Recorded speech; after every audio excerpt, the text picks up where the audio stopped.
Përshëndetje Meçan, mirë se keni ardhur në Solo Intervista. Përshëndetje, mirë se u gjeta. Jeni një aktivist, jeni i kudo gjendur, diçka duam të dim për karrierën tënde. Pra, shkollimin, formimin e deri më sot që jemi këtu në një, po themi, në ndërmarrje që nuk i përket vetëm Shqipërisë, po është diçka më e gjerë në protestat aktuale në qershor 2026. Unë pas shkollës mesme, si një 18 vjeçar për 19, jam bashkangjitur ushtrisë qëllimtare të Kosovës. Prej luftës kam kaluar si oficer në trupat e mbrojtjes të Kosovës për 10 vjet. Gjatë asaj kohe, përveç shumë trajnimeve të ndryshme, kam përfunduar akademinë ushtarake intensive me amerikanët. Kam qenë për 1-2 vjet edhe në Universitetin e Prishtinës, fakultetin juridik, po për arsye të ndryshme është dashur të marr një pauzë për shkaqe personale. Mbas andaj kur u krijua Forca e Sigurisë të Kosovës për shkak të plagëve të marra gjatë luftës, unë jam plagosur në luftë. Shkalla ime invalidore, me dha trupore, nuk i plotësoi kriteret për me vazhdu, sepse ushtria ka pas një rregull deri 25%, ndërsa unë kam 40%. Jam kapur në jetën private, në disa raste tani punoj në aeroportin e Prishtinës, kështu me pika të shkurta. Po. Atëherë, ç'mund të thoni diçka për aktualitetin shoqëror Shqipëri-Kosovë sot? Çfarë po ndodh? Shqipëri-Kosovë, lufta përveç dhimbjeve të mëdha, përveç sakrificës publime të popullit të Dardanis, i dha një mundësi që vëllezërit andej edhe të Drinit të rinjifen përsëri mbas 50 vjetësh ndarje. Po. Dhe relacionet Shqipëri-Kosovë janë shumë vllazërore, janë shumë të afërta, janë shumë, po mendoj në aspektin popullor. Njerëzit janë i lidhur dhe janë mishëruar me të vërtetë vllazërisht, ndërsa politikisht ka probleme të veta, gjë që nuk na bën mundim mirë. Të gjitha goditjet kanë ardhur nga Tirana, kryesisht nga Edi Rama, personalisht. Kjo nuk ka ndikuar në dashurinë mes vetë Shqipëri-Kosovë, por kjo ka ndikuar në marrëdhëniet politike Shqipëri-Kosovë. Edi Rama ka qenë një njeri që ka hedhur gjithmonë gur mbi qeverinë e Kosovës, duke mbështetur haptas Serbinë. Ai ka shkuar në Beograd një herë dhe ka thënë se Kosova është shteti i pavarur, nuk ka thënë asgjë të re, se faktikisht Kosova ka qenë shteti i pavarur. Dhe pavarësinë e Kosovës, para se të fliste Rama, e ka vërtetuar dhe gjykata ndërkombëtare e drejtësisë. Nuk ka që ka bën ndonjë mrekulli që shkan qef t'ja atriboj njerëz. Po ajo ka qenë një deklaratë populiste që ai të fitoi zemrën e shqiptarëve, që ja thanë sy që s'u bëna hiç. Mbas andej ka filluar një betejë shumë të ashpër kundër interesave të shtetit Kosovës, gjë të cilat mund t'i cek nëse kemi kohë. Ka qenë Open Ballkani, faktikisht ka qenë një varri përfundimtar i kombit shqiptar sipas mendimit tim, sepse Shqipëria ka provuar në 47-ën këtë Ballkanin e hapur me Jugosllavinë dhe njerëzit ta ngel me një dorë lakra. Edhe tani Shqipëria me gjithë Kosovën ka pas me përfundu, po të realizohesh ai plan famkeq. Edhe pse Serbia ka Kosovën në preambull kushtetuese pjesë vetën, Edi Rama nuk u mërzitesh për atë punë fare. Ka bërë hapa të gabueshëm kur kryeministri Kurti ka dashur të vendosë rënd dhe ligj në veriun e Kosovës. Shtetet evropiane morën disa masa, ndërsa Edi Rama ka qenë i pari që ka vënë sanksione. Ka anulluar mbledhjen e 2 qeverive në Gjakov. Nuk ka realizuar asnjë plan nga ato të nënshkruarat për tregti lirë mes Kosovës dhe Shqipërisë. E ka vështirësuar ne vetëm kur ka interese të pushimeve kalojmë në kufi pa u kontrolluar, përndryshe duhet të skanohemi sigur të futemi në Maqedoni, sigur të futemi në Shqipëri me të njëjtën sant. Nëse Bashkimi Evropian e ndalon lëvizjen e lirë Shqipëri-Kosovë, e ndalon për 12 muaj të vitit. Nuk mund ta ndaloj kur për një kohë caktuar, madje ta ndaloj dimrin dhe ta hapi vers. Kjo është thjesht politikë e brendshme e Edi Ramës. Edi Rama ka bërë një dokument kur ne kemi pas probleme të ashpra me Serbinë, ashtu si i kemi rregullisht, ka bërë një preambul dhe për asociacionet e komunave serbe dhe ja ka quar Gjermanisë dhe Francës pa u dakorduar fare me Kosovën. Gjë që ka qenë totalisht e papranueshme. Edi Rama në për zyrat ndërkombëtare, në për fjalimet ndryshme, sidomos në kohën e Open Ballkanit, ka thënë se Kosova është një shtet, është deklaruar se Kosova është një shtet me komplekse dhe Serbia nxori si faktor stabilizues në Ballkan, pra rehabiliton dhe armikun ton shekullor. Ka bërë gabime të njëmbasnjshme dhe ka bërë një luftë të hapur kundër qeverisë të Kosovës. Po duke luftuar qeverinë e Kosovës, ai ka luftuar faktikisht interesin e Kosovës. Më kujtohet kur bota donte të vinte sanksione në Serbisë, pse ajo nuk merr ke masa ndaj Rusisë se gjithë tjerët, Edi Rama nuk luftonte për Kosovën, po donte dilte dhe thoshte ne të gjithë duhet ta kuptojmë pozicionin e Serbisë. Pra e bonte avokatin e djallit pa asnjë zor, përveç interesave të tij personale. Ka qenë 6 muaj president i Këshillit të Sigurimit, asi ishte ajo pjesa atje. Po.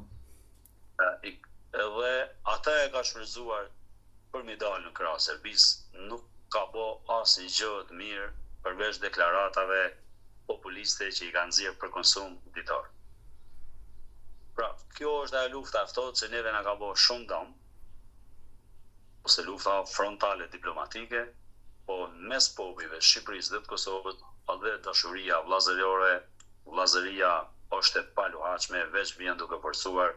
Ky është një fat i madh dhe një vedije që duhet me falënderu secili. Mezan, këtu do dile edhe unë tek ndjenja kombëtare, nuk diskutohet fare kosovar, maqedonas, shqipfolës, trashëgimtar shqiptar e tjerë, nuk po diskutojmë këtë. Pra, ka një ndjenjë kombëtare, po themi ne, edhe në protestën e fundit. Si e shpjegon ti Mezan këtë? Atë dashuria nuk ka nevojë as për emra politik, as për krah politik, as për gjë. Jam i bindur që popujt e kanë tejkaluar atë mendësinë lokaliste, atë mendësinë krahinore. Populli shqiptar është bashkuar dhe e ka kuptuar që vetëm duke u mbështetur te njëri tjetri, vetëm duke u përkrahur njëri tjetrin, ne mund të arrijmë atë që kemi pritur në shekuj. Nuk ka lidhje fare. Ne ndahemi, ne dhe gjithë bota ndahet në 2 kategori njerëzish, të mirë dhe të këqijt. Nuk mund të ndajmë mo verior, jugor, shqiptari Kosovës, shqiptari Maqedonisë, ose shqiptar, po. Dhe ose shqiptari mirë ose i keq, ose shqiptari malici, ose shqiptari çamërisë, ose pa më parasysh ku ndodhet që pozita ku ai jeton. Ose i preshevë, pra të gjithë shqiptarët aty ku jetojnë, nëse jetojnë në një shtet tjetër, nuk ka qenë zgjedhje e tyre. Ka qenë një përcaktim i dhunshëm nga shtetet të cilat kanë ndarë territoret tona. Dhe ne duhet i shikojmë të gjithë ata si pjesë të shpirtit, bile duhet kujdesemi 2 herë më shumë për ata që janë jashtë Shqipërisë londineze, sesa për të tjerët që janë brenda saj. Sepse e kemi 2 herë amanet. Nuk është faji tyre, është faji jonë që nuk luftojmë për ta. Është faji Shqipërisë. E ka me kushtetut, po nuk e realizon, e ka veç dekor në kushtetut në enin të. Vjen Greku je pasaporta në jug, vjen Bullgari je pasaporta në Pogradec, vjen Serbi je pasaporta në Shkodër. Vetëm Shqipëria nuk je pasaporta shqiptarëve të vetë kudo që t'i ka. Pse mos më bëj një ligj që të gjithë shqiptarët që ndjejnë veten shqiptare, edhe në Argjentinë, edhe në Zelandë re qofshin, edhe në Ukrainë ku janë. Po, ka. Ta marrin pasaportë shqiptare dhe detyrimet ndaj tyre për shkak të pensioneve apo diçka tjetër, ta përcaktoj ata që jetojnë dhe kontribuojnë në shtetin shqiptar. Shqipëria ka detyrime pensionale. Ata të tjerë që jetojnë në Maqedoni, në Ukrainë, në Kinë, kudo që jetojnë, ata e kanë pasaportën identifikuese si shqiptar pa detyrime buxhetore, nëse lidhen se tash e parasysh të njëja mori i duhet lidhet pensioni si lidhet pensioni për shkaqe ekonomike. Po Shqipëria duhet të japi pasaporta të gjithë shqiptarëve që ndjejnë veten shqiptar. Besoj që dalin mbi 17 milionë euro minimumi. Po, jemi shumë. Gjithë shqiptarëve që jetojnë në Shqipëri.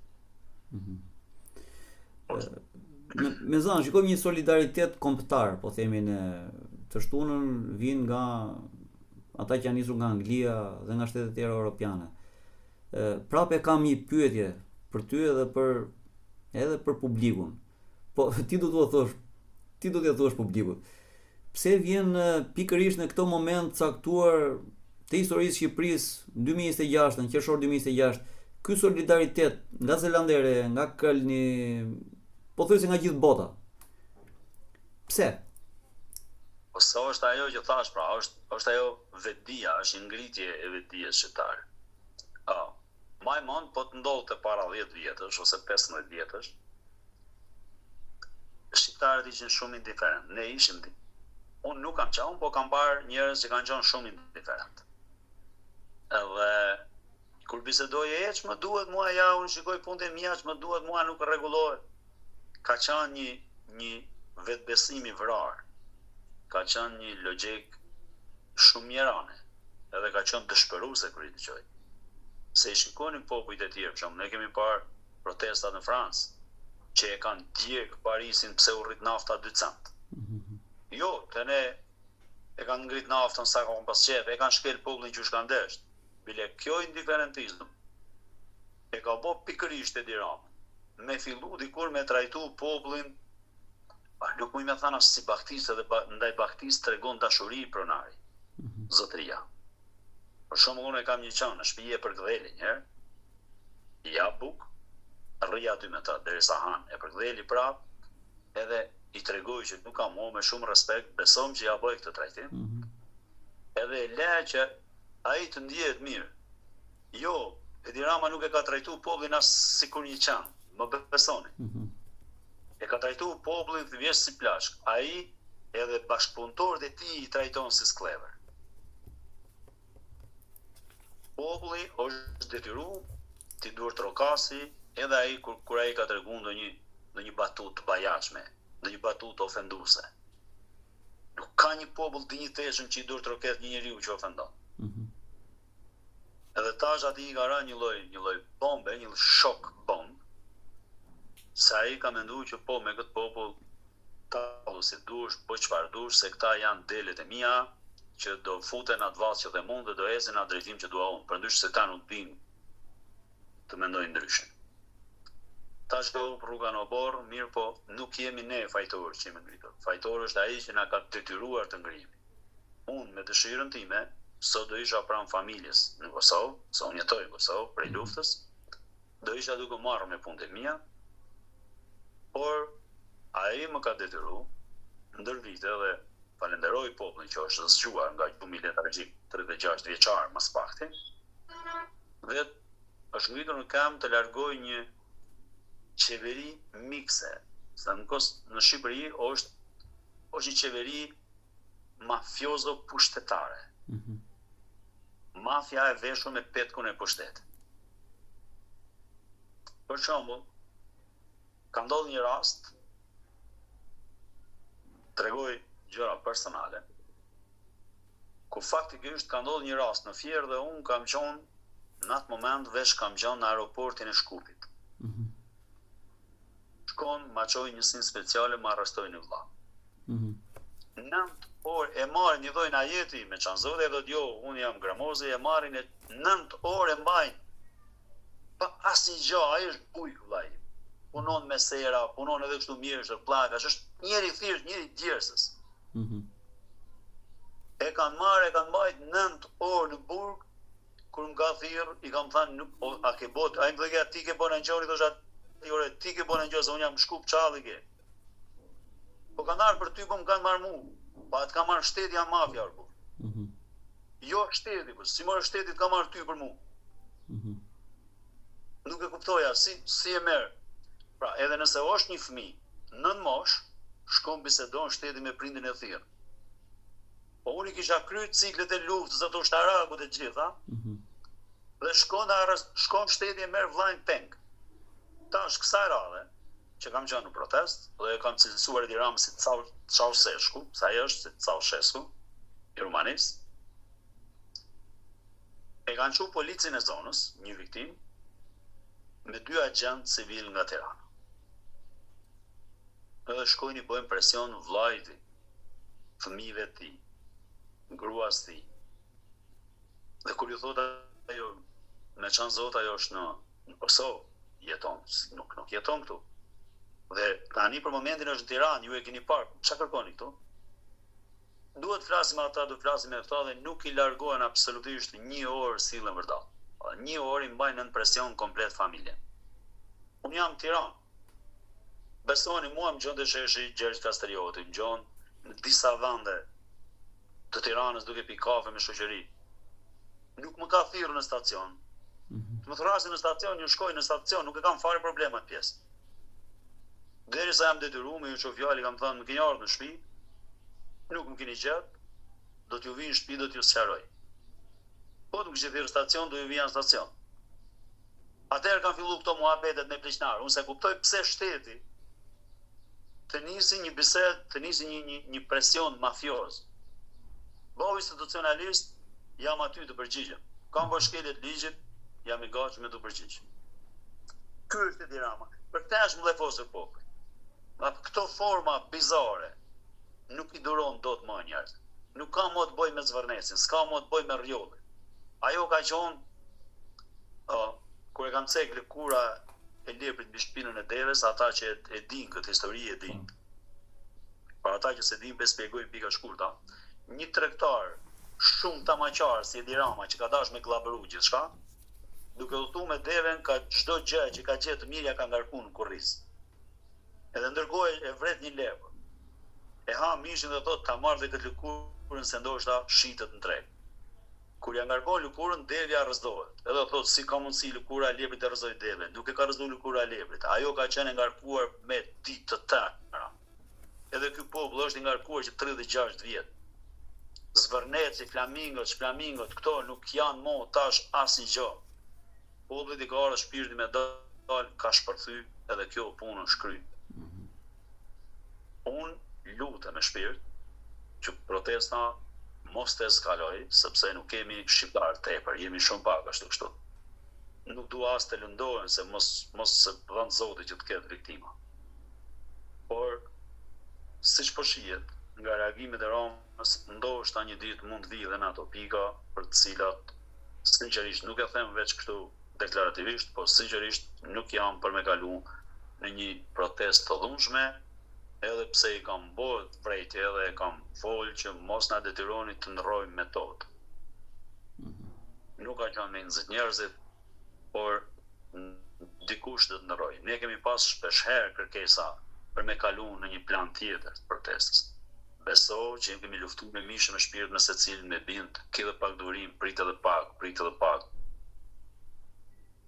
Edhe shpresoj që të bëhet i mençëm të paktën Sara Mizalia, i cili lëshoi pushtetin pa gjatë.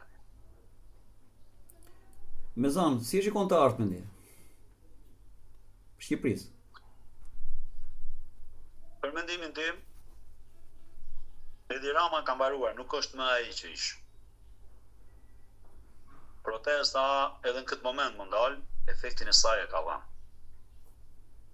Kushdo kryeministër që të vijë, edhe çdo deputet që futet në parlament nuk mund ta shikojë më popullin si delet që ata mund ta drejtojnë katë kënqef, mund ta fusin secilin pa. Sepse do punojmë të gjithë që populli ta ruajë këtë dinjitet. Do ngrejmë shtabe, do ngrejmë struktura që për çdo shkelje të drejtave të Shqipërisë dhe të shqiptarëve të ngrihemi në shesh dhe të demonstrojmë. Derisa kasta politike të piqet edhe të trajtoj popullin me dinjitet.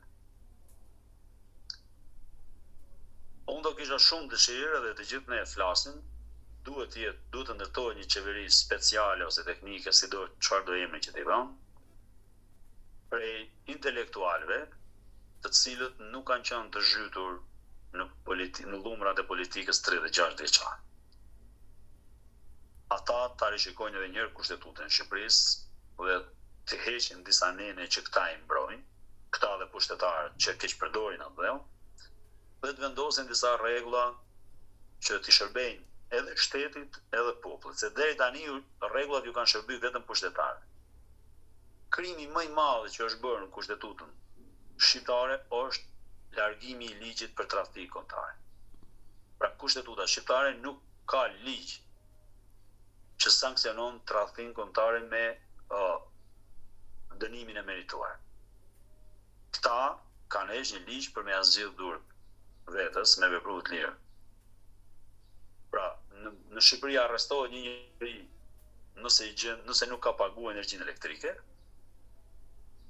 dhe lartësohet dhe gradohet me poste politike një njeri që e vjedh shtetin me miliarda, një njeri që ka dosje kriminale me drogë, me prostitucione, me gjitha. Kemi parë shpeshherë kryetar bashkisë që Edi Ramës mbasi i ka fut në politik, ja u ka marrë spaku, e ka marrë drejtësia.